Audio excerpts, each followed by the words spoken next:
Jai Gurudev, how are you?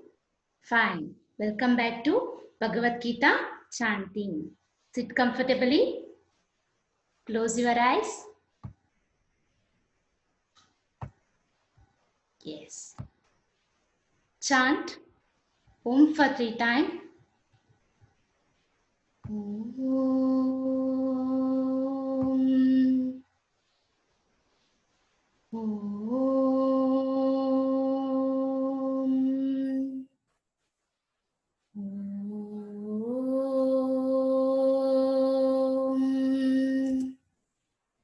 Shri Krishna Paramatmane Namaha.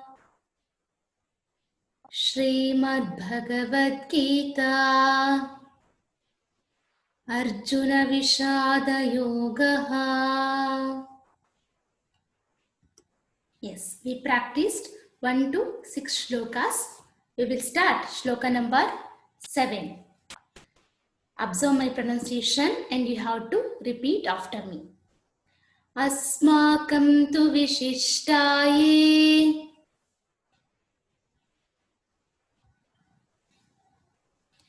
Tani bodhat vichottama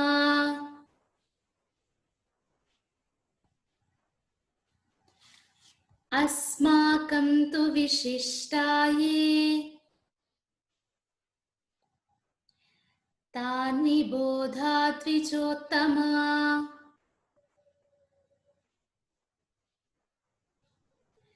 Nayaka mama sainyasya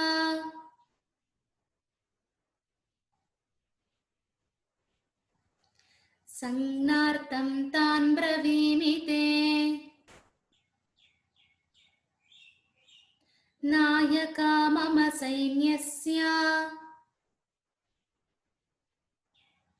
Sangnartam tan bravimite. Yes, we will repeat one more time. Asmakam tu vishishtaye Tani bodha dvijottama Nayaka mama sainyasya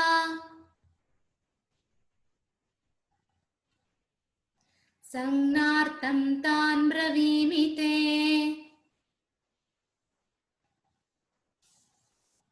Translation is like this. O Brahmin superior, the warriors on our side you must know too. For your information, I'll tell you about our own prominent commanders. ವಿಜೋತ್ತಮರಾದ ದ್ರೋಣಾಚಾರ್ಯರೇ, ನಮ್ಮ ಪಕ್ಷದಲ್ಲಿಯೂ ಯಾರು ಮುಖ್ಯರಾಗಿದ್ದರೋ ಅವರನ್ನು ಕುರಿತು ನೀವು ಲಕ್ಷ್ಯವನ್ನು ಕೊಡಬೇಕು. ನಿಮಗೆ ಜ್ಞಾಪಿಸಲು ನನ್ನ ಸೈನ್ಯದಲ್ಲಿರುವ ನಾಯಕರನ್ನು ನಾನು ಹೇಳುತ್ತೇನೆ. ನನ್ನ ಸೈನ್ಯದಲ್ಲಿರುವ ನಾಯಕರನ್ನು ನಿಮಗೆ ಪರಿಚಯ ಮಾಡಿಕೊಡುತ್ತೇನೆ. Understood? Shall we move to shloka number 8? Good. Observe my pronunciation carefully. Bhavan Bhishmascha Karnascha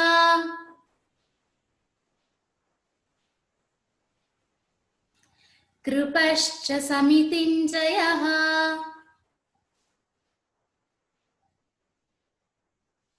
Bhavan Bhishmascha Karnascha Krupascha Samitinjayaha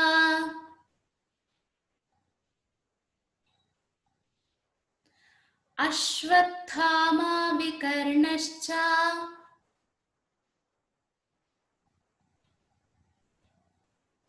Saumadattistathaiva cha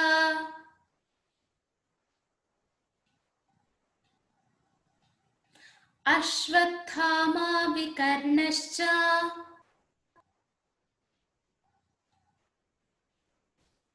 Saumadattistathaiva cha. Yes, we will repeat one more time. Bhavan Bhishmascha Karnascha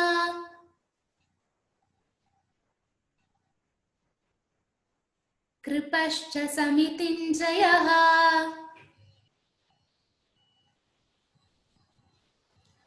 Ashwathama Vikarnascha सौमदत्तिस्तथैव च.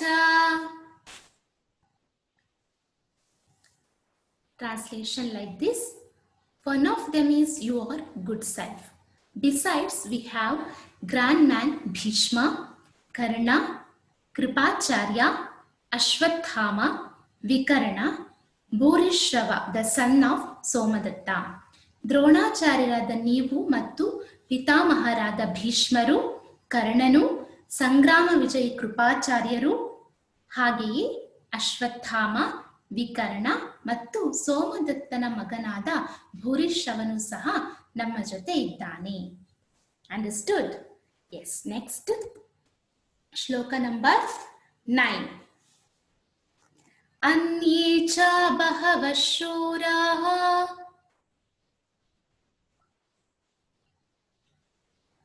ಮದರ್ಥೇ ತ್ಯಕ್ತಜೀವಿತಾಃ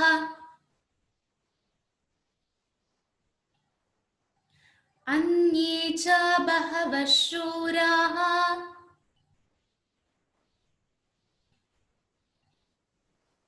ಮದರ್ಥೇ ತ್ಯಕ್ತಜೀವಿತಾಃ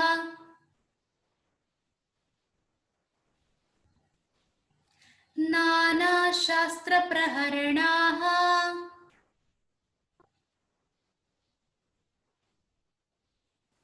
ಸರ್ವೇ ಯುದ್ಧವಿಶಾರದಾಃ ನಾನಾಶಾಸ್ತ್ರಪ್ರಹರಣಾಃ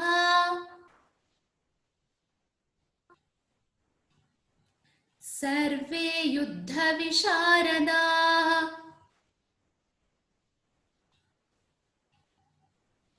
Good. We will repeat one more time. Shloka number 9. Annye cha bahavah shuraah madarte tyakta jeevitaah nana shastra praharanaah sarve yuddha visharadaah. Good. Translation is like this. And there are other one who are in arms, ready to lay down their lives for my cause, my sake. They are all accomplished in battlecraft. ಇವರಲ್ಲದೆ ನನಗಾಗಿ ತಮ್ಮ ಜೀವನದ ಹಂಗನ್ನು ಕೂಡ ತೊರೆದಂತಹ ಅನೇಕ ಪ್ರಕಾರದ ಅಸ್ತ್ರ ಶಸ್ತ್ರವನ್ನು ಪ್ರಯೋಗಿಸುವವರಿದ್ದಾರೆ. ಹಾಗೂ ಎಲ್ಲ ಯುದ್ಧ ಕಲೆಯಲ್ಲಿ ಅತ್ಯಂತ ಪ್ರವೀಣರಾಗಿರುವಂತಹ ಶೂರರೂ ಸಹ ನಮ್ಮ ಸೈನ್ಯದಲ್ಲಿ ಇದ್ದಾರೆ. ಎಸ್. ಶ್ಲೋಕ ನಂಬರ್ 10.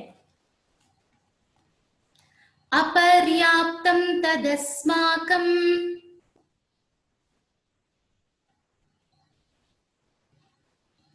ಬಲಂ ಭೀಷ್ಮಾಭಿರಕ್ಷಿತಂ. Repeat children. ಅಪರ್ಯಾಪ್ತಂ ತದಸ್ಮಾಕಂ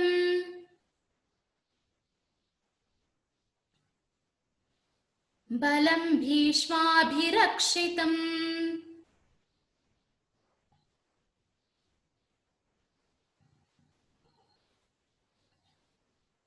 ಪರ್ಯಾಪ್ತಂ ತ್ವಿದಮೇತೇಷಾಂ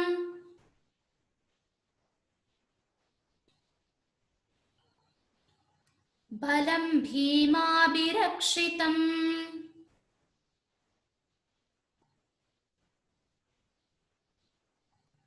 ಪರ್ಯಾಪ್ತಂ ತ್ವಿದಮೇತೇಷಾಂ ಬಲಂ ಭೀಮಾಭಿರಕ್ಷಿತಂ. Good. We will repeat one more time. Shloka number 10. ಅಪರ್ಯಾಪ್ತಂ ತದಸ್ಮಾಕಂ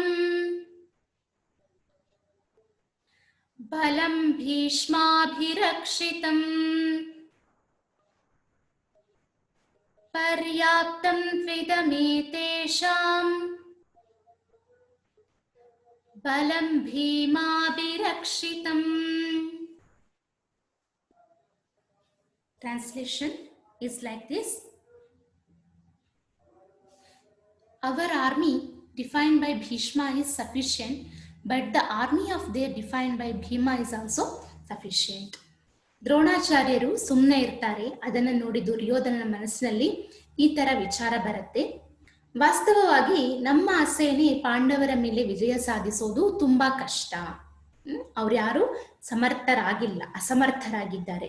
ಏಕೆಂದರೆ ಉಭಯ ಪಕ್ಷಪಾತಿ ಭೀಷ್ಮರಿದ್ದಾರೆ. ಉಭಯ ಪಕ್ಷಪಾತಿ ಅಂದ್ರೆ ಅವರು ಕೌರವರಿಗೂ ಸಹ ಒಳ್ಳೆಯದನ್ನೇ ಬಯಸ್ತಾರೆ, ಪಾಂಡವರಿಗೂ ಸಹ ಒಳ್ಳೆಯದನ್ನೇ ಬಯಸ್ತಾರೆ. ಆದ್ರೆ ಆ ಪಾಂಡವರ ಸೇನೆಯು ನಮ್ಮ ಮೇಲೆ ವಿಜಯ ಸಾಧಿಸಲು ಸಮರ್ಥವಾಗಿದೆ. ಯಾಕೆ ಹಾಗೆ? ಅದರಲ್ಲಿ ನಿಜ ಸೇನಾ ಪಕ್ಷಪಾತಿಯಾದ ಭೀಮಸೇನನಿದ್ದಾನೆ. ಭೀಮಸೇನನು ತುಂಬಾ ಪ್ರಬಲವಾಗಿದ್ದಾನೆ. ಹಾಗಾಗಿ ಈ ವಿಷಯವನ್ನು ದುರ್ಯೋಧನನು ತನ್ನ ಗುರುಗಳಾದ ದ್ರೋಣಾಚಾರ್ಯರಿಗೆ ಹೇಳ್ತಾನೆ. ಎಸ್, ವಿ ಪ್ರಾಕ್ಟೀಸ್ ಟುಡೇ ಶ್ಲೋಕ number 7 to 10 and you should observe my pronunciation and you have to rechant after me. Keep on practice. Be safe, be healthy. Meet you in next class. Jai Gurudev, dear students.